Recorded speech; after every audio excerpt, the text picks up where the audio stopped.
지난번에 본부각, 상사각, 수분각, 구경각을 했네요. 그래서 그렇게 보시면 돼요. 본부각은 본부의 깨침이에요, 보면은. 상사각은 성문의 깨침이에요. 수분각은 보살의 깨침이다. 구경각은 부처님의 깨침이다. 중생이 다 중생번뇌를 없애가지고 마지막 무명이 탁 사라진 자리가 구경각이거든, 보면. 이건 부처님의 깨침이에요, 보면. 그러니까 중생이 본분대 수행을 해 나가면서 상사각의 경험을 하고, 더 수행을 해 나가면서 수분각의 그 경험을 하고, 더 해 나가면서 구경각을 얻게 된다. 이렇게 나눠놨지만은 본부각, 상사각, 수분각 이 이야기는 다른 데서 많이 못 봅니다. 여기에서만 나오는 거예요, 보면은. 그 다음에 이제 논을 23번을 봅니다. 또 마음이 일어난다고 표현하여 마음에는 알 수 있는 처음 모습이 없는데도 처음 모습을 안다고 말한 것은 무념을 말한다. 이 무념이라고 하는 표현은 나왔어요. 무념이라고 하는 표현. 이 무념은 부처님 마음이에요? 중생의 마음이에요? 네? 부처님 마음이에요. 부처님 마음. 이 무념은 시각하고 똑같은 말이에요. 보면. 각하고 똑같은 말이에요. 보면. 우리가 그 육조 당령을 보면은 무명, 무상, 무주라고 하는 표현을 되게 많이 써요. 무념이라고 하는 건 망념이 없는 거예요. 망념이. 무상은 망념이 없기에 어떠한 대상에도 집착하지 않는 거예요. 그러니까 무상이라고 하는 건 어떠한 모습에도 집착하는 마음이 없는 거예요. 어떤 모습도 없으니까. 무상이라고 하는 건 참으로 여야가지고 텅 빈 마음자리 어떤 모습도 없기 때문에 집착할 곳이 없다는 거예요. 그게 무상이에요. 보면. 집착할 모습이 없으니까 집착해서 머물 곳이 있겠어요? 없겠어요? 그게 무지에 보면. 그게 무념, 무상, 무주는 부처님 마음자리를 망념이 있느냐 없느냐. 거기에 어떤 모습이 있느냐 없느냐. 거기에 머물 게 있느냐 없느냐. 이거 가지고 구분하는 거야. 그러니까 무념, 무상, 무주도 부처님 마음을 이야기를 하는 거예요. 보면. 그 무념이라고 하는 건 뭐냐? 망념이 없는 거예요. 한 생각이 일어날 때 우리는 그 한 생각에 끄달려서 생각을 만들어서 그 생각이 자꾸 자가 발전해가지고 이 엄청난 중생계를 만들어내는데 그 무명이 일어나는 자를 착 알아가지고 이 무명이 허상이에요? 진짜 있는 거예요? 허상이야. 허상이 허상을 만들고 허상이 허상을 만들어가지고 이 세상을 만든 게 중생계에 보면. 그래서 중생계를 꿈이라 그러는 거야. 탁 깨면 이게 존재하지 않는 것인데 이 세상에서 마치 모든 게 실물로 있는 줄 알고 막 부대껴 살잖아요. 보면. 근데 무명이 이런 줄을 착 알게 되고 그 무명이 착 사라지면서 무명이 사라지니까 12연기법의 행식, 명세, 유깁, 촉수, 애치, 유, 생, 노사가 있겠어요? 없겠어요? 없는 거야. 생로병사가 없는 거야. 생로병사 있는 자리가 중생계잖아요. 보면. 그러니까 신무초상. 마음에 어떤 생각이 탁 일어났을 때 그 초상을 보는 순간 헛개비 같은 것이니까 보는 순간 이게 딱 사라진단 말이에요. 보면. 그러니까 무명에 끄달려 갈 일이 있어요? 없어요? 없는 거예요. 그건 무념이에요? 유념이에요? 무념이다 말이에요. 무념. 무념. 그래서 그 무념을 이야기해. 마음이 일어난다고 표현하여 마음에는 알 수 있는 처음 모습이 없는데도 마음에는 알 수 있는 이 마음은 부처님 마음이야. 그 자리에 알 수 있는 처음 모습이 없는데도 처음 모습을 안다고 말하는 것은 곧 무념을 말한다. 이 때문에 모든 중생을 각이라고 하지 않는다. 모든 중생을 각이라고 하지 않는다. 그 까닭은 중생들은 본디부터 생각마다 이어져 아직 망념을 벗어나지 못하기 때문에 생각이 쭉 이어지는 그 망념 속에 살아간다 이 소리야. 이것을 시작이 없는 때부터 시작된 무명이라고 한다. 이걸 무시무명이라고 이야기하죠. 이 무시무명이라고 하는 것은 우리는 생각 속에서 생각을 만들어가지고 생각 속에서 헤매는데 헤매는 그 자리는 첫 자리 무명을 못 봐서 그래. 그 무명이 일어나는 자리를 못 봐서 계속 끄달려 들어가는 거야. 그러니까 처음 마음에 실마리를 잘못한 거야, 중생들은. 근데 처음 처음 생각이 잘못해서 아는 순간 그동안에 잘못했던 걸 되돌이킬 수 있잖아요. 보면. 돌이킬 수 있잖아요. 환원시킬 수 있잖아요. 보면. 하지만은 그걸 알기 전까지는 중생들은 그 무명이 어디에서 시작되는지를 모르고 계속 무명 속에서 헤매는 거야. 그래서 무시 무명이라고 하는 말을 써요. 보면은. 근데 부처님은 무시 무명자를 알아요? 몰라요? 그 이론을 척 아는 순간 그 망념이 사라지니까, 무명이 사라지니까 부처님만 그 무명이 일어나는 자리를 알 수가 있어. 그래서 이제 그 자리를 알 수 있는 사람은 유불능지, 오직 부처님만 알 수 있다. 그런 표현을 굉장히 많이 씁니다. 우리 법성계에도 법성, 원륜, 무이상, 제법, 부동, 본래적, 무명, 무상, 절일체 하잖아요. 이게 진여 마음자리를 이야기해. 네? 법의 성품, 진여를 이야기하는 거야. 원령, 법의 성품은 텅 비는 공성으로 하나 돼 있어. 그게 원령이야. 텅 빈 모습이니까 두 가지 모습이나 다른 모습이 있어요? 없어요? 없어요. 그래서 무이상이야. 어? 그 자리에서 온갖 법이 일어난다 할지라도 그 마음자리는 흔들리는 법이 없어. 바뀌는 법이 없어. 그걸 제법보다 온갖 법이 있는 데서도 그 마음자리는 조금 더 흔들려 변한 바가 없어. 제법부동이야 보면. 흔들리지 않는 마음이니까 고요해요? 고요하지 않아요? 본래 움직이질 않아. 그래서 본래적이야. 제법부터 본래 본디부터 고요하더라 이거야 보면. 그러니까 그 자리는 무명, 이름을 붙일 수도 없고, 무상, 이름을 붙일 수 있는 어떤 대상도 없으니까 무상, 절일체, 일체 모든 경계가 싹 끊어질 거야. 언어도단 심행초멸된 거야 보면.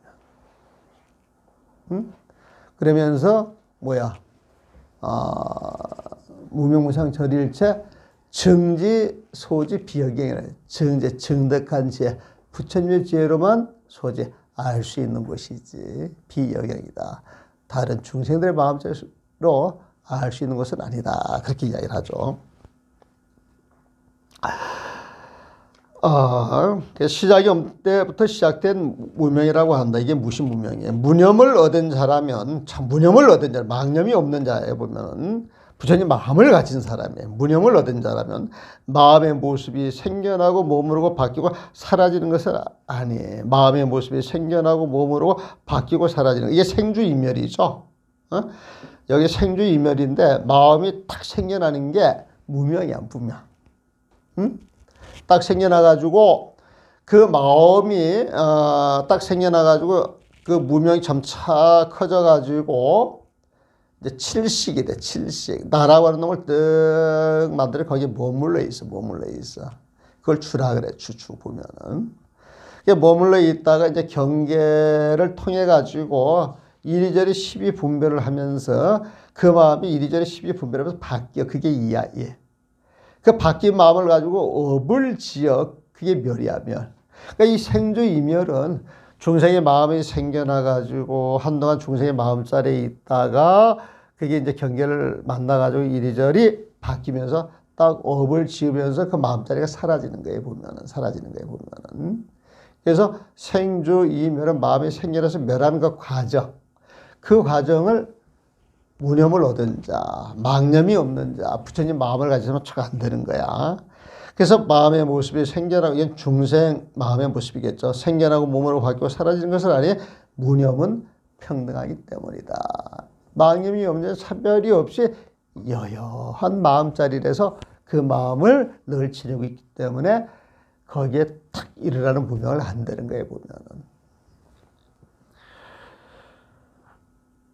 또한 참으로 시각도 없으니 우리가 시각 이야기를 하는데 시각 이야기하는 건 부처님이 이야기하는 거예요? 중생이 이야기하는 거예요? 부처님은 본래 본각에 있어요. 그럼 부처님이 시각, 처음으로 깨달아서 이런 말 하겠어요? 안 하겠어요? 그럼 시각이라고 하는 말은 중생이에요? 부처님이에요? 중생 우리가 이야기를 하는 거예요, 보면은. 근데 시각을 얻고 나서 보니까 본래 깨달은 본각, 구경각 같다, 이렇게 이야기를 하는 거야, 보면은. 보세요. 또한 참으로 시각도 없으니 그 까닭은 네 가지 각의 모습이 한 가지 같이 있기 때문에 네 가지 각의 모습이 한꺼번에 같이 있게 모두 스스로 내세울 것이 없이 본디 평등하여 한결같은 각이기 때문이다. 우리가 이제 본부각, 상사각, 수분각, 구경각을 이야기를 하는 건 중생 입장에서 하는 이야기인데 부처님이 보면은 무명으로 일한 그런 각이 본래 허망한 거예요, 있는 거예요? 허망한 거야, 허망한 거. 어? 그래서 여러 가지 차별로 드러나는 모습이라는 그 근본 자리는 공성으로 갔단 말이야. 부처님 마음 자리로 갔단 말이야, 보면은. 그러니까 네 가지 각의 모습이 한꺼번에 공성 그 자리에 있더라 이거지. 공성 그 자리에 있더라 이거지, 보면은. 그래서 모두 스스로 내세울 것이 없이 본디 평등하여 한결같은 각이기 때문이다. 자, 요걸 또 어떻게 이해를 해야 되냐면, 우리가 이제 부처님 마음을 이야기하고, 또 중생의 마음을 이야기를 해보면은, 부처님 마음은 불변이라 그래. 변하지 않는다 그랬어요, 보면은. 중생의 마음은 늘 변하는 거예요, 보면은. 그러면 중생의 마음이 늘 변하는 건 무명이라고 하는 그 홀연 생긴 것 때문에 그 인연으로 중생의 마음이 생겨났잖아요, 보면은. 그럼 중생의 마음이 쫙 흘러가는 것은 부처님 마음 위에서 흘러가는 거예요? 부처님 마음을 떨어뜨리고 흘러가는 거예요? 네? 부처님 마음 위에서 같이 흘러가고 있는 거예요. 본래는 무명이라는 중생의 그 마음하고 부처님 마음하고는 완전히 별개야, 별개. 완전히 별개예요. 서로 어울리지 않는 거예요. 서로 어울리지 않는 거예요, 보면. 근데 홀연 무명이 생겨가지고 어떤 인연이 주어져가지고 중생의 마음이 지금 흘러가고 있잖아요. 어떤 모습이 흘러가고 있잖아요, 보면은. 어떤 모습이 딱 흘러가고 있으면은 그 부처님 마음을 전제를 했기 때문에 그게 무명이다 해가지고 흘러가는 거예요, 보면은. 흘러가는 거예요, 보면은. 하지만은 그 무명 자체는 없는 것인데 중생들이 있다 그래. 예? 근데 부처님이 봤을 때에는 그 무명하고 부처님 마음자리하고 어울리는 게 아니야, 보면은. 근데 중생들이 봤을 때는 부처님 마음자리 그 자리에서 무명이 생겨가지고 흘러가는데 그 늘 부처님 마음자리 위에서 같이 흘러가고 있는 거야. 예? 중생들 그걸 모르고 있다 뿐이지, 보면은. 그럼 중생들 입장에서 봤을 때 이렇게 흘러가는 그 모습하고 변하지 않는 부처님 마음자리는 다른 거잖아, 다른 거. 예? 어떤 인연이 주어져가지고 중생의 마음이 생겨서 이렇게 흘러가는데 그 흘러가는 것은 헛개비인데 헛개비인 줄 모르기 때문에 중생들이 봤을 때는 부처님 마음자리하고 중생의 마음은 이렇게 다른 거야, 다른 거 보면은. 근데 부처님은 중생의 마음을 촥 보니까 중생의 마음이 촥 생겨나서 흘러가는 게 다 보여, 안 보여? 어? 헛개비 아니야. 있는 거야, 없는 거야? 그러니까 중생의 마음에 있는 그 자리에 부처님 마음이 있어, 없어? 있어요, 보면. 그 부처님 눈으로 보게 되면은 중생의 마음이나 부처님 마음이나 같은 거예요, 다른 거예요? 같은 거예요, 같은 거. 그래서 같은 모습으로 보는 것을 통상이야. 중생의 마음이나 부처님의 마음이나 같은 것이다. 이건 공성을 가지고 보는 거예요, 보면. 다른 것이다. 이게 분리돼 가지고 좀 빠지는 거 아니야, 보면. 다른 것이다. 이건 드러나는 모습을 가지고 이야기해. 어떤 인연법을 가지고 이야기를 하는 거예요, 보면은. 그건 이상이라 그러지, 보면은. 부처님 마음과 중생의 마음이 같은 관점에서 보는 게 있고, 다른 관점에서 보는 게 있다. 같은 관점에서 보는 건 공성이야. 어? 중생의 마음도 알고 보면 그 무명자리를 환율 알기 때문에 부처님 마음은 똑같은 거야, 보면. 근데 중생들 그걸 달리 밖에 차별 있게 봤면은. 그래서 중생의 마음과 부처님의 마음은 같다, 다르다? 같기도 하고, 다르기도 하다. 이렇게 이야기를 하죠. 같기도 하고, 이것은 공성 부처님 그 근본 마음자리를 가지고 이야기를 하는 것이고, 다르기도 하다. 이것은 드러나는 모습을 가지고 이야기를 하는 것이잖아요, 보면. 그래서 또 하나는 이렇게 생각을 하셔야 돼.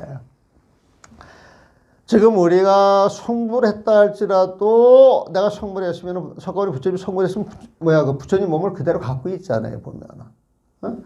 근데 부처님하고 중생하고 세상을 보는 게 같아요, 달라요? 부처님이 딱 깨치고 난 다음에 모든 중생들을 보니까 전부 부처님이었어, 중생이었어요? 부처님이에요.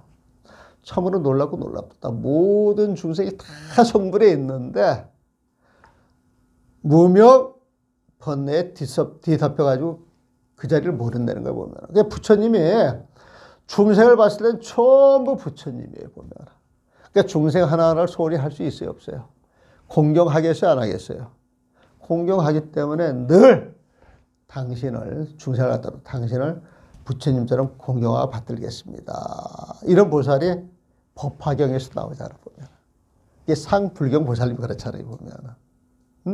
그래서 인연이 이렇게 벌어지는 것을 집착을 안 하고 그 근본을 보면은 부처님 세상인데 중생은 그걸 모르니까 드러난 모습에 집착을 하잖아요, 보면. 중생들이 봤을 때 전부 부처님이에요, 전부 중생이에요. 중생은 중생의 마음을 실으니까 전부 중생이란 말이에요, 보면. 그렇지 않겠어요, 보면은. 그래서 어떤 주어진 인연에 대해서 집착을 하면은 중생의 마음. 어떤 인연에도 집착하지 않고 보는 것은 부처님 마음. 그래서 우리가 금강경 공부할 때 금강경이 쉬워요, 어려워요? 어려워요? 금강경 좀 쉬운 게 없는데 왜 어렵다 그래요? 금강경 두 가지만 알면 돼. 아상, 인상, 중생상, 수자상 요것만 이해를 하고 그 다음에 A는 A가 아니므로 A다. 열애는 열애가 아니므로 열애다. 장엄은 장엄이 아니므로 장엄이다. 바람이는 바람이 아니므로 바람이다. 일합상은 일합상이 아니므로 일합상이다. 그렇게 한 20가지가 되풀이 돼요, 보면. 그 내용만 하면 금강이 이렇게 절반 이상 차지하거든요, 보면은. 근데 맨 앞에 나오는 것은 중생의 집착으로 보는 거예요. 중생의 집착으로 보는 건 뭐가 있다고 생각을 해야 되거든. 그 관념을 깨야 돼요, 안 깨야 돼요? 깨는 게 빗자라, 빗자. 아니야, 아니야, 이렇게 내치는 거예요, 보면은. 에? 아니야, 아니야 해가지고 그 관념을 산산히 두들겨가지고 그 관념을 없애는 거야. 텅 비게 만드는 거예요, 보면은. 에? 그래서 일체 관념을 깨뜨려서 어떤 곳에 집착하는 마음이 없는 그 마음이 부처님 마음인데 그 부처님 마음으로 보는 게 맨 마지막 구절이에요, 보면. 그리고 금강경을 읽으면서 가만히 들여다보세요. 부처님 입으로 하는 이야기는 전부 부처님 마음자리에서 보는 거예요, 보면. 근데 이제 수보리가 그걸 이해 못하고, 답변을 잘못하면 혼나잖아, 보면. 또 그런 대목들이 있지. 그래서 금강경은 그것만 가지고 이렇게 딱 대입을 해서 보면은, 아, 금강경이 이걸 이야기를 하는 거죠. 굉장히 쉽게 읽혀질 수가 있어. 근데 이제 그게 훈련이 안 되면은, 금강경을 10번 읽고 20번 읽으면 그 말이 저 말 같고 저 말이 이 말 같아. 어디에다 방점을 찍어야 될지 모르게 보면. 그런데 맨 앞에 나오는 것은 중생의 집착. 이게 병계 소집성이다. 병계 소집성. 유식에서는 보면은. 맨 끝에 나오는 것은 부처님의 마음. 그걸 원성실성이라고 그래, 보면. 그 다음에 중생의 집착은 인연법을 일하는 그 법에 대해서 집착을 하는데, 의탁이성. 그 인연법이야. 그러니까 우리가 병계 소집성, 원성실성, 그 다음에 의탁이성, 이렇게 이야기를 유식해서 쓰는데, 이건 다른 말로 바꾸면 중생의 집착, 이게 병계 소집성이에요, 보면은. 의탁이성은 인연법이야, 인연법. 원성실성은 그냥 부처님 마음이야. 집착이 없는 부처님 마음이야, 보면. 이게 금강에서 맨 앞에 이야기하는 건 병계 소집성, 집착을 가지고 하는 이야기. 인연법에 대해서. 그래서 인연법에 집착하는 걸 철저히 깨는 것이, 빗자, 빗자. 아니야, 공성을 이야기를 하는 것이고, 부처님 마음으로 보는 것, 집착 없이 보는 것, 이게 원성실성이다.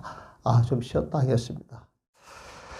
자, 그 다음에 이제 본각을 이야기합니다. 본각. 18페이지 본각. 근데 이 본각 내용이 좀 많은데, 여기에서는 이야기하는 게 지정상하고 부사의 업상이라고 하는 걸 이야기해요. 자, 본각은 여러분들 아시죠? 본각이 뭐예요? 부처님 마음이에요, 본각은. 본래 깨달은 부처님 마음이에요, 보면. 그럼 부처님 마음이 막 쓰이면 번뇌가 사라지겠어요? 사라지지 않겠어요? 사라지는 거예요, 보면. 그래서 우리의 지혜를 부처님 지혜로 바꾸어줘. 우리의 지혜를. 그러니까 이 본각이 막 활동을 하게 되면은, 이 본각이 막 활동을 하게 되면은 중생의 번뇌가 없어지겠어요? 없어지지 않겠어요? 중생의 번뇌가 없어지고 쫙 없어져가지고 중생의 번뇌가 싹 사라져서 그게 깨끗해져가지고 중생의 번뇌가 깨끗해져가지고 부처님의 지혜가 쫙 드러나는 것, 이걸 지정상이다. 지정상. 지혜지자 깨끗할 정사. 지혜가 오염되지 않고 깨끗한 모습으로 쫙 드러나는 거예요, 보면. 그럼 그 지혜는 중생의 지혜예요, 부처님의 지혜예요? 부처님의 지혜예요. 부처님의 마음을 정화를 해가지고 중생의 번뇌를 다 제거했으니까 그걸 지정상이다. 지정상. 여기에서 본각을 이야기할 때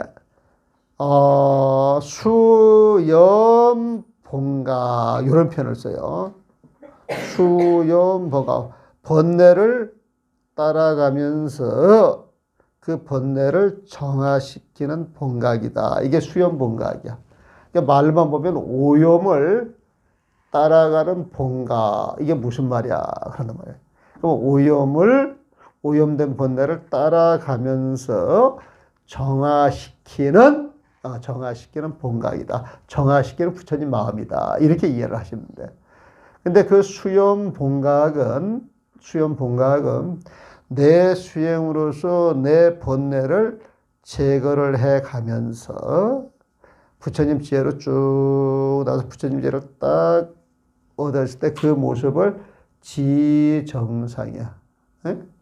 지혜를 오염된 본뇌로부터 정화시키는 그 모습이 지정상이에요. 보면 본각이 그런 작용을 한다는 거예요. 보면 여러분들이 여기에 나와서 공부하는 것도 본각, 부처님 마음의 작용이다. 여러분들 살아가는 데 있어서 좀 더 잘 살아보려고 부처님 가르침을 더 배워보려고 초마음을 냈잖아요.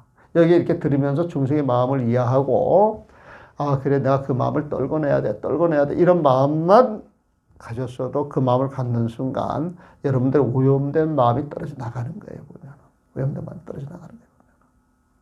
그래서 그 지혜를 정화시키는 모습을 지정상이라 그래 보면은 그럼 오염된 번뇌에서 지혜를 정화시키는 모습이니까 수염 본각 할 때 이 수염 본각에는 두 종류가 있는데 지정상하고 부사의 업상이라고 하는 게 두 가지가 있어요.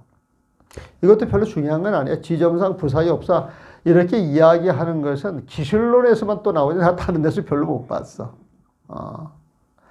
근데 이 내용은 쉽게 생각하면 부처님 마음은 중생의 오염된 번뇌를 제거해요, 안 해요? 해요. 제거해 나가는 과정, 이걸 지정상이라고 그래. 그 오염된 번뇌를 정해 나가는 거죠. 이걸 지정상이라고 그러고.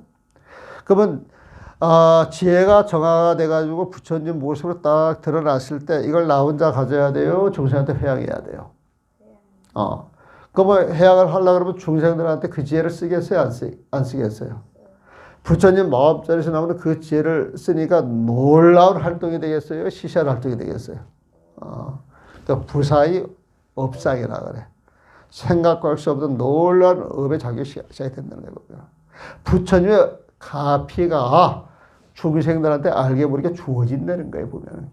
그걸 부사의 업상이라고 그래, 보면. 그래서 이 본각이 부처님 마음자리는 중생의 오염된 번뇌를 제거해요, 제거. 그래서 제거를 해가지고, 제거를 해서 내가 부처님 마음을 갖게 됐어. 지혜가 깨끗이 정화가 된 그런 모습으로, 세상에 딱 드러났단 말이에요, 보면. 그건 부처님의 모습이니까, 지정상은 부처님의 모습이에요, 보면은. 이 부처님의 모습으로 딱 하는 순간, 자기 공부는 끝났어요. 그럼 그 다음에 이타, 중생을 제도해야 돼, 보면은.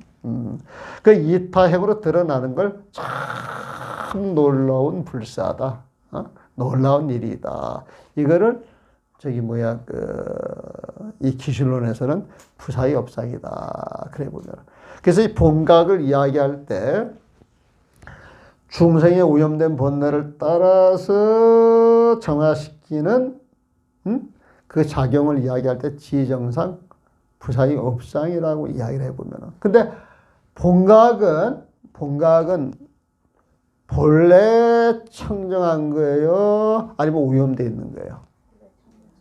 본래 청정되어 있어요. 그래서 본각의 성품은 본래 청정한 것이다. 이렇게 할 때는 그것도 성정본각이라, 성정본각. 여기서 수염본각을 이야기하는데 그 본각을 이야기할 때 성정본각이라고 이야기를 해보면. 응? 본각은 부처님 마음이라고 그랬죠. 그 성품이 맑고 깨끗한 부처님 마음 그런 뜻이에요. 성정본각은. 그럼 이 성정본각이라고 하는 건 중생의 번뇌를 벗어나 있어요? 중생의 번뇌 속에 있어요? 벗어나 있는 거예요. 벗어나 있는 거예요. 그래서 이제 이 성정본각을 이야기할 때 네 가지로 이야기를 하는데 여실공경. 아까 이거 여실공 이야기했죠? 거울을 가지고 비유를 해요. 여실공경. 그 다음에 또 인훈습경. 그 다음에 법출리경. 그 다음에 연훈습경. 그렇게 이야기를 해요. 네 가지로 이야기를 해보면은. 그래서 이제 본각을 조금 부영을 설명할 때 이 본각이라고 하는 중생의 번뇌, 내 번뇌를 제거한다. 그럴 땐 지정상. 번뇌가 다 돼가지고 그 본각이 중생을 제도한다. 이 소리는 중생의 번뇌를 제거시켜 주는 거잖아요. 보면. 그러니까 수염이야. 중생의 오염된 번뇌를 쫓아가지고 그걸 정화시켜줘서 부처님의 불사, 그 활동을 하는데 그걸 부사이업상이라 그래 보면. 그래서 지정상, 부사이업상 조금 이해되세요? 그것만 이해하시면 돼. 그렇게 한 번만 들어놓으면 돼요. 이거 다른 데 안 나와. 여기에서만 하는 이야기지. 성정 본각, 이 본각 부처님 마음이라 그랬잖아요. 보면은.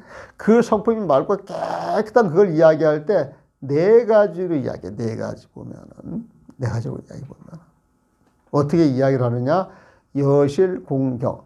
자, 우리가 거울 속을 들여다보면 거울 속에 뭐가 있어요? 네? 거울 속을 이렇게 들여다보면 거울 속에 뭐가 있어요? 네? 내역을 이렇게 삐껴내가지고 거울 속을 들여다보면 뭐가 있어요?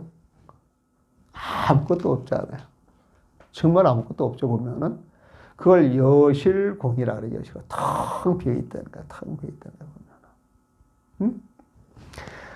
텅 비어있는 그 자리가 중심이 돼가지고, 온갖 인연을 받아들여서 그 모습을 전부 드러내요, 보면은. 그건 그 공이라고 하는 그 거울 속에서 온갖 모습을 딱 받아들이는 입장에서 본인이 인이고, 바깥은 연이 되는 거예요, 보면은. 그래서 인훈숙경. 모든 인연을 따라가는 데 있어서 그 시발점이 되는 자리. 그래서 이걸 인훈숙경. 그런 걸로 이거져 있다는 거예요, 그게 보면. 그러면 연훈숙경, 이것은 이게 인훈숙경인데, 여기서 기운이 나와가지고 같은 말인데, 모든 인연이 내 앞에 와가지고 그 모습이 탁 비춰줬을 때 그쪽 입장에서 봤을 때에는 이거는 또 연이 돼가지고 그 모든 모습을 받아들여 준다. 이렇게 이야기할 수도 있잖아요, 보면은. 그럼 그때 또 연훈숙경이라. 인연, 누가 중점적으로 보느냐에 따라서 인도되고 연도되는데 그 두 가지 역할을 부처님 마음이 해준다는 거예요, 보면은. 그다음에 법출리경. 이 부처님 마음, 여실공, 텅 비어있는 이 부처님 마음자리를 법이라 그러는데, 이 법이라고 하던 이 마음자리는 모든 장애를 벗어나 있다는 거예요, 보면. 그래서 법출리경 이런 표현 쓰는데, 이것도 기술이라는 쓰는 말이다. 다른 데서 이걸 내가 많이 못 봤어, 보면은. 저기 어디야, 그 종용에서 한두 번 봤는가 봤는데 아주 희소 가치가 높아요, 보면은. 그러니까 이걸 달달 외울 필요가 있다, 없다? 없어요, 보면.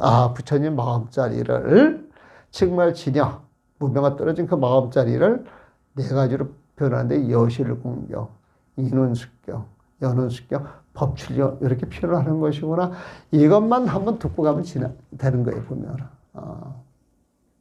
되는 거예요, 보면. 그냥 본각 그 내용만, 부처님 마음만 알고 있으면 돼요. 그리고 그 부처님 마음에 대해서 여러분들 이해가 이제 깊어지면은 여실공경, 인운수경, 연운수경, 법출력은 저절로 알아지는 거예요, 보면. 근데 이게 우리 평상시 쓰는 말이 아니잖아요, 보면. 막 내가지고 이거 아세요, 아세요 이럴 필요도 없는 것이거든. 그러니까 쓱 한번 보고 지나갈 거예요. 그러니까 여기에 고민할 필요가 별로 없어요, 보면. 그래서, 논 21입니까? 19페이지를 이제 한번 보입시다. 다시 본각을 오염된 정도에 따라 분별하면 두 가지 모습이 생기지만 본각과 떨어지지 않는다. 본각을 오염된 정도에 따라 그 오염을 정화해 나가는 과정에서 분별하면 그러면 더 좋았을 것인데 오염된 정도에 따라 분별하면 이게 이제 수염 분별을 이야기해요. 수염 분별. 본각을 오염된 그 정도에 따라서 이제 분별해 주는 거야. 무엇이 그인가? 하나는 맑은 지혜의 모습이고 이게 지정상이야. 맑은 지혜의 모습이고 또 하나는 생각할 수 없는 놀라운 진여의 활동으로 나타나는 모습이다. 이게 부사이업상이야. 부사이업상 그러면은 처음 듣는 사람이 이게 무슨 말인고 한단 말이에요. 보면 지정상 그러면 이게 어렵잖아. 한문 자체가. 지적 맑은 지혜의 모습이고 또 하나 생각할 수 없는 놀라운 부사의 활동으로 진여의 활동으로 부사의 업상 나타나는 모습이다. 맑은 지혜의 모습이란 지정상이란 법력의 훈습에 따르고 법력의 훈습 이 법력이 누구한테 있는 거예요? 부처님 마음한테 있는 거예요. 그 부처님 마음 그 법에서 나오는 그 법력 그 법력의 훈습에 따르고 여실하게 수행하여 온갖 방편을 다 갖추게 화합식을 깨뜨리고 이게 화합식이 중생의 생멸심이거든요. 보면 그것을 깨뜨리고 이어지는 망념을 멸하여 법신으로서 자 법신이 누구 몸인 줄 알죠? 부처님 몸이에요. 부처님 몸. 법신으로서 순수하고 맑은 지혜를 드러내는 것을 말한다. 이게 지정상이야. 이게 지정상. 아까 설명한 내용하고 거의 맞죠? 이 뜻은 무엇을 말하는가? 마음이 분별하는 모든 모습이 다 무명이더라도 그 무명의 모습이 각의 성품을 여의지 않으므로 이 각은 본각을 이야기, 부처님 마음을 이야기해 보면은 그 불성을 여의지 않으므로 무너뜨릴 수 있는 것도 아니고 무너뜨릴 수 없는 것도 아니다. 무너뜨릴 수 있는 것도 아니고 무너뜨릴 수 있는 것도 아니고 이건 각의 성품을 보는 것이고 무너뜨릴 수 없는 것도 아니다. 이거는 인연을 떨치는 거예요. 보면은 이는 마치 큰 바다의 물이 바람으로 물결 치고 움직일 때에도 물의 모습과 바람의 모습이 서로 떨어지지는 않지만 육진 경계가 바람이 불어와 가지고 파식 경계가 지금 그 바람에 흔들려서 파도를 일으켰어요. 보면은 근데 물은 서로 떨어지지 않죠. 물은 움직이는 성품이 아니기 때문에 여기서 물은 움직이는 성품이 아니기 때문에 물은 움직이는 게 아니고 바람 때문에 움직이는 것이죠. 물은 움직이는 성품이 아니기 때문에 바람이 거치면 움직이는 물결의 모습은 사라지나 축축한 물의 성품은 여전히 남아있는 것 같다. 축축한 그 물의 성품을 부처님 마음에 비유를 하는 거예요. 보면. 그래서 이게 물은 축적한 성품을 갖고 있는데 그게 바람이 불면은 온갖 모습으로 드러나지만은 온갖 모습으로 드러나가지고 그 파도의 모습으로 보인다 할지라도 그 파도의 모습은 물이잖아요. 보면은 그 물은 축축한 게 물이잖아. 습성이 있는 것 자체가.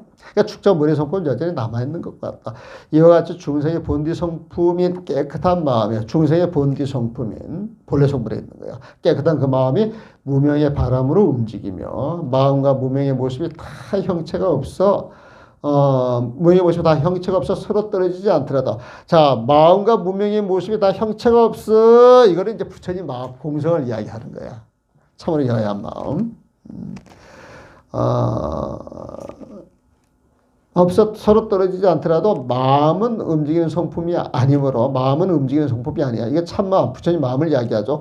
무명이 없어지면 상속하는 마음이 없어지나 파도처럼 상속하는 그 마음이 곧 없어지나 참 지혜의 성품은 남아있기 때문이다. 생각할 수 없는 놀라운 진여의 활동은 나타나는 모습이란 지정상을 많이 설명했어요. 그 다음에 부사의 업상이란 맑은 지혜에 따라 뛰어나게 오면 온갖 경계를 만드는 것이다. 이 부사의 업성이 인연 따라 온갖 모습으로 드러난다 이 소리죠. 말하자면 헤아릴 수 없이 많은 공덕의 모습은 끊어짐이 없이 늘 중생의 근기에 따라 자연스럽게 서로부터 어울리며 온갖 모습으로 나타나게 모든 중생들이 부처님의 가피를 입어 이익을 얻는다는 것이다. 이렇게 돼요. 그러니까 지정상 부사의 업상 내용을 그렇게 설명했어요. 이해되셨어요? 그게 이게 뭐 지정상 부사의 업상 하면 굉장히 어렵게 생각되는데 지정상이라고 하는 맑은 지혜로 드러나는 모습, 부처님의 지혜를 이야기한다.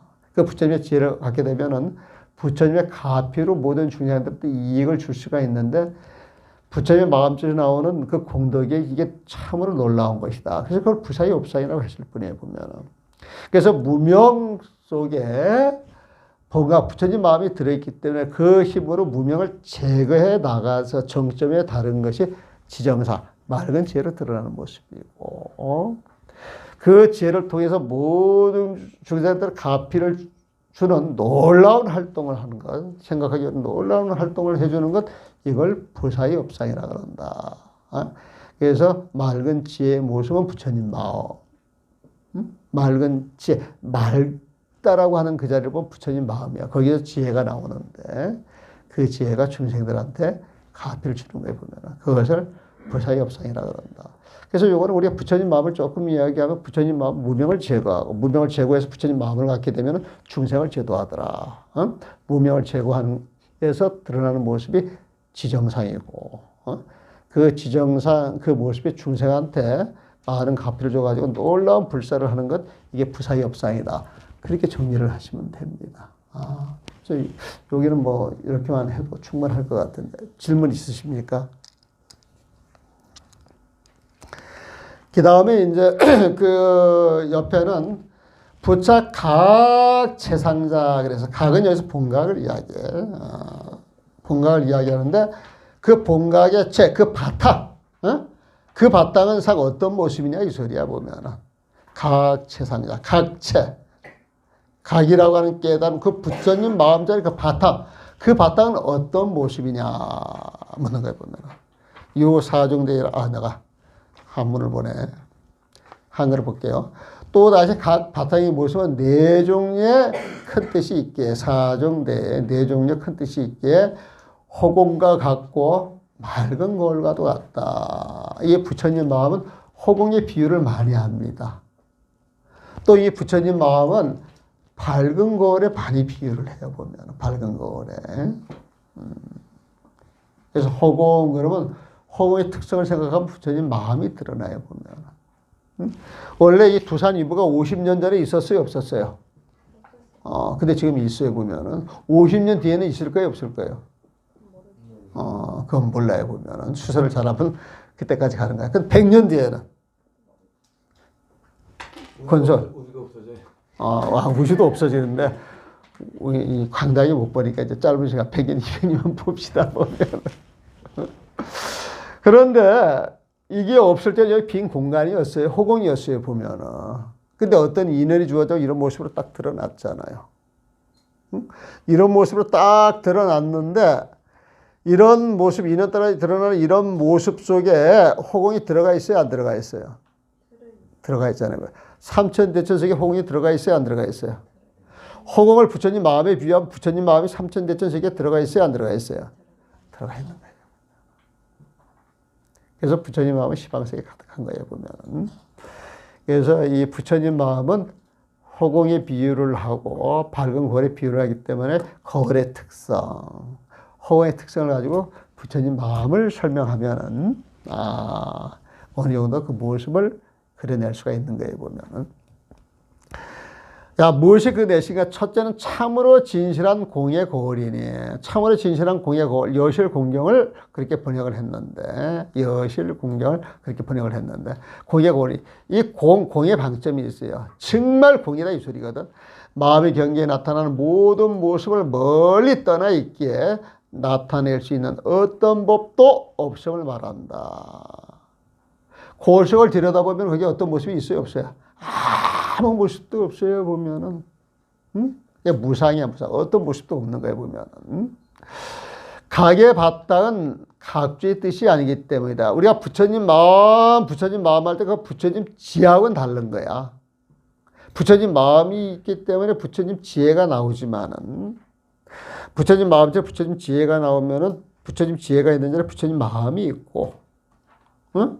부처님 마음이 있게 부처님 지혜가 나오는 거예요, 보면. 이건 생기고 나서 분리할 수 없는 것이면 원래 부처님 마음자리는 각주의 뜻이 아니다, 이거예요, 보면. 각주의 뜻이 아니에요, 보면. 둘째는 인으로서 중생에게 좋은 영향을 끼치는 것. 이 부처님 마음자리는 가만히만 있어도 지정상이 된단 말이야, 보면. 응? 또 불사협상이 된단 말이야, 보면. 인으로서 중생에게 좋은 영향을 끼치는 거리니 참으로 진실한 불공을 말한다. 이건 공이라 그래가지고 아무것도 없는 공이 아니야. 어떤 인연이 주어져가지고 빨리 놓쳐 파남보가 그 앞에 쫙 쓰게 되면은 그 공이 나타나요, 나타나지 않아요? 나타나죠. 어? 나타나는 모습을 봤을 때 그건 공이에요, 불공이에요? 불공이잖아. 뭐가 드러났잖아, 보면. 그러니까 인으로서 어떤 기운을 갖고 있기 때문에 어떤 인연이 주어지면 그 마음자리에 주어지는 인연 모습을 착 드러낸다는 거예요. 이게 부처님의 공덕이라는 거예요. 이걸 인훈습경, 부처님 마음자리가 모든 주어지는 인연을 다 훈습해가지고 훈습된 모습으로 부처님 마음이 짠 하고 드러난다는 거야. 어? 그래서 인훈습경이야, 보면은. 그래서 참으로 진실한 불공을 말한다. 공불공 같죠? 공불공 같이 보면 세간의 모든 경계가 모두 그 가운데 나타나지만 당연하죠. 별다른 것이 가게에서 나오는 것도 아니고 가게의 바깥에서 들어오는 것도 아니며 가게의 바탕은 잊어버릴 수 있는 것도 아니고 부서지는 것도 아니어서 늘 한 마음에 머무른다. 공이라고 하는 마음에 머물러요, 보면은. 온갖 경계를 쫙 드러나는데 그 경계가 밖에서 들어간 거예요? 어? 들어가시면 그 집은 낼 게 있어야 되잖아, 보면은. 어? 인연이 주어져서 나타냈을 뿐이야. 응? 그 오는 인연을 안 막어. 쓱 빠지로 팔마가 쓱 사라지면 가지마, 가지마 그 마음이 잡아요? 안 잡아, 안 잡아, 보면. 응? 그렇다고 일체 그런 일에 관계 안 한다 그래가지고 그 마음이 없어지는 거예요? 없어지는 마음은 아니잖아요, 보면. 응? 가게 바탕은 잊어버릴 수 있는 것도 아니고 부서지는 것도 아니에요. 어떤 인연이 주어진다 그래가지고 각이 부서져요? 허공에 이 건물을 지었다 그래가지고 허공이 부서져요? 아니잖아요, 보면은.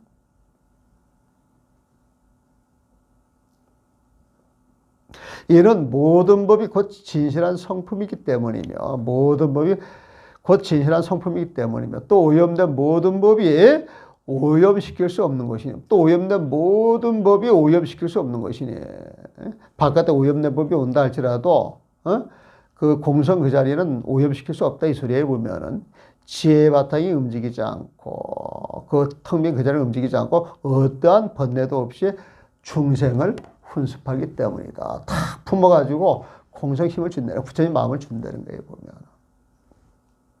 셋째는 법이 두 가지 장애를 벗어난 고리니 불공의 법을 말한다. 두 가지 장애를 벗어났다. 이는 번뇌 장애와 지혜 장애를 벗어나고 생멸과 어울린 모습을 떠나 맑고 깨끗하여 밝기 때문이다. 이 부처님 마음이 법인데 이 법이 출려 멀리 벗어났어. 뭘 벗어났겠어요? 중생의 번뇌를 벗어난 거야. 오염된 번뇌를 벗어난 거야, 보면은. 근데 그 오염된 번뇌를 9가지 모습으로 이야기할 때도 있고 9가지 마음으로 이야기할 때도 있고 또 크게 두 개로는 번뇌장, 소지장으로 이야기할 때도 있고 그 다음에 4가지 생주 이멸로 이야기할 때도 있고 또 의와 의식을 가지고 2가지로 이야기할 때도 있어요, 보면은. 그래서 오염된 모든 경계를 쫙 벗어나 있다는 거야. 이 부처님 마음대로. 이것도 이해가죠? 언제나 벗어나 있잖아요, 보면은. 그 다음에, 4번째는 연으로서 중생에게 좋은 영향을 끼치는 거울이다. 연으로서. 중생들, 저 부처님 막, 저 세상으로 가야지. 중생이 인이고, 그 부처님 세상으로 가려고 하단 말이에요. 부처님 마음이 있는 것만으로 해가지고, 중생한테 좋은 영향을 끼쳐요, 안 끼쳐요? 그런 게 연훈습계래. 연으로서 훈습시키는 거예요. 법이 두 가지 장애를 벗어난 거울에 따라 법출리경이죠.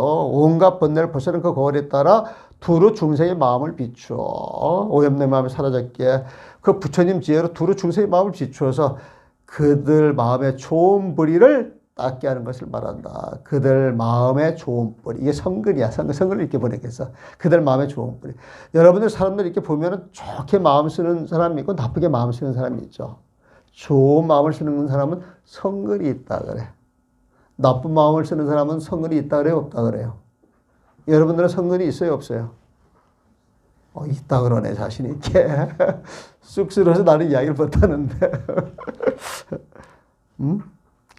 가게 바탕이 중생들의 생각을 따라 스스로 나타내 보이기 때문이다. 가게 바탕, 보이지 않는 그 바탕자리가 중생들의 생각에 따라 스스로 나타내 보이기 때문이다. 이거는 좀 화신의 작용이다 이거야 보면.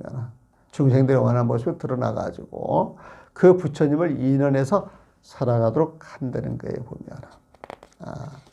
그래서 오늘 그 가게에 대해서 이야기를 쭉 했는데 사실 이거 정리하면 별거 아니죠. 이게 별거. 근데 이 글로 이 내용이 정리가 안 되고 나서 이 글을 보면 굉장히 어려운 글입니다. 이게 정리가 되고 나서 뭐 이렇게 가닥을 쳐 나가지만 이게 정리가 되면 되게 어려운 글이에요 보면. 어디야, 그 합천에 유명한 유학자, 초계라 그래, 초계. 그 유학자한테 이 기술을 갖다 놓고, 한번 뜻을 일러주세요. 그랬더니 몇 줄을 못 내려간다 그래, 몇 줄 자체를. 그래서 또 한번 안 가고, 또 이 불교 글을 안 가고 그런 차이가 있어. 불교 글은 글이 쉽지만은 내용을 물어보면 굉장히 심오하게 보이고, 유학들은 배우는 대로 이해할 수가 있어요. 상식적으로 보면은. 근데 이제 불교만 보면은 간혹 가다가 상식을 벗어난 그런 자리를 이야기할 때가 많이 있죠. 부처님 마음도 역시 마찬가지지. 질문 받겠습니다. 질문이 없으면은 나는 지난주 목요일날 감기 걸려가지고 된통 고생했어요. 그런데 법회할 때 내가 기침하고 해서는 안 되겠다 그래가지고 모든 걸 놓고 오로지 감기출에 들어갔어. 다행히 그 일요일 날 3일 만에 감기를 딱 떨궈뜨린 거야 보면. 아직도 그 후유증은 있지만은 여러분들도 몸이 아프고 힘이 든다 그러면 무리하지 마시고 무조건 쉬셔. 오늘 여기까지만 하겠습니다. 수고하셨습니다.